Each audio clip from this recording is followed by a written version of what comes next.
in the car on the way up here, I was sitting there and I pulled out the sort of Senator Obama's rural strategy, for what he promised to do for non-big cities in this country.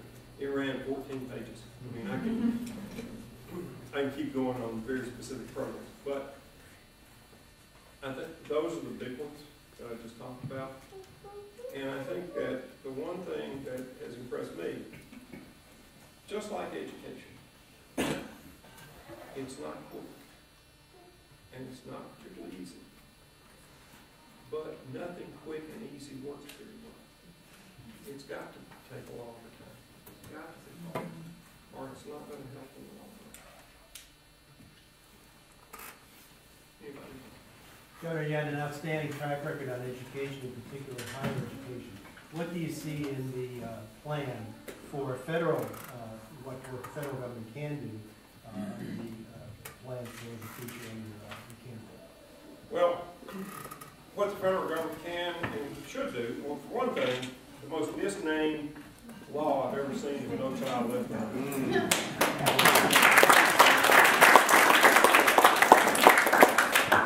And, you know, what you're forcing, number one, there's no money behind it. Number two, it forces teachers to teach to the test.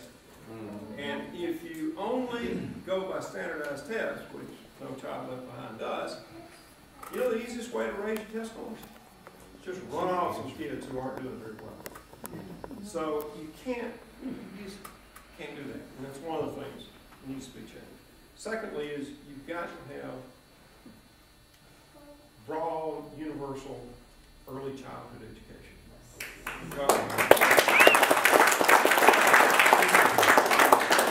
If you wait till 5, you wait till kindergarten, you're too late. If a child shows up at school and doesn't know the colors, can't count to 10, doesn't know right from left, up from down, how to line up, things like that, what you got is a dropout. And it's going to take about 10 years, but you're going to have a dropout. The federal government ought to be more involved in terms of offering support for teachers in terms of career development. And just in terms of money that goes to teachers. And part of that is this college forgiveness. If you will teach, we won't make you pay back college loans, but you got to go teach in a high need area, both geographically and subject matter. And then the college thing, if you want to go to college, we'll give you a $4,000 tax credit a year to do that, and you can pay it back through service. I told you I got a 17-year-old. All her life, ever since she was this big, she wanted to go to a school that is far, far away and very, very expensive. And last month she got her wish.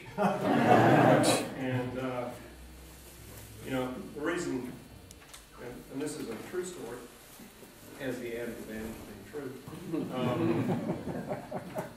I had just gotten out of the Navy. I was back in my hometown of Ackerman. I was walking down Main Street, which coincidentally is the only street of Ackerman, and I met Mrs. Whittington, who was the librarian. And she looked at me and she said, "What are you going to do now that you're out of the military?" I said, "Well, I'm going to law school." And she said, "You're going to Ole Miss, son?" And I said, "Oh, no, ma'am, I'm going to Harvard." She looked at me and said, "You didn't get in?" My daughter's going to the same place I went to law school, and while I'm incredibly proud of her, and she has worked hard and she has earned every bit of this on her own, I got to come up with $50,000 a year, which on top of that health insurance is but it shouldn't be dependent on what your parents can come up with, $50,000 a year or $5,000 a year or whatever it costs to go to the college you want to go to. And I think the government ought to be more involved.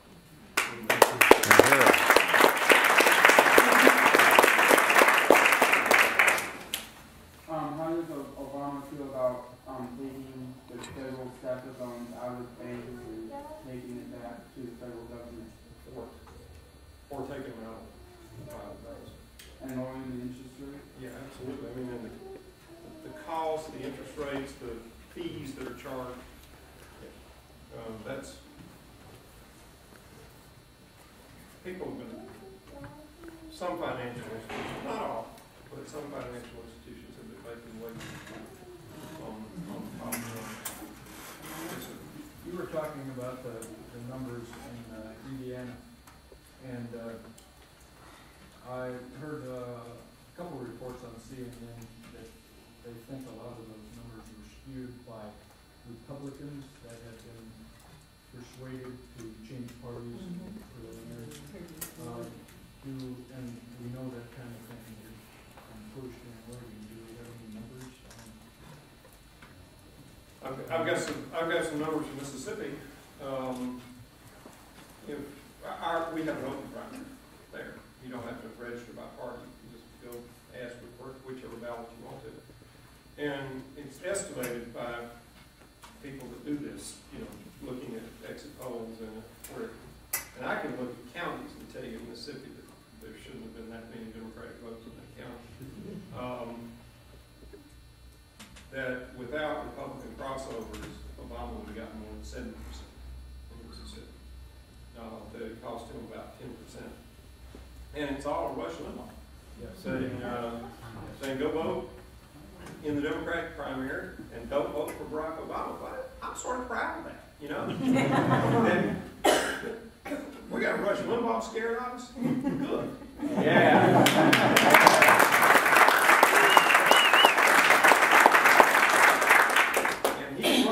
Barack Obama is going to be the toughest candidate John McCain faced. And so I think, some people are listening to Limbaugh and going and voting in the other primary. I don't know whether it'll be an argument, but it has been certainly been documented in Mississippi and Indiana. But wonderful. He's right. And I sort of wear that as a badge of honor that Rush Limbaugh is saying go vote against this one. Yes, sir. At the beginning of Obama's campaign, he mentioned that by executive order, he was going to limit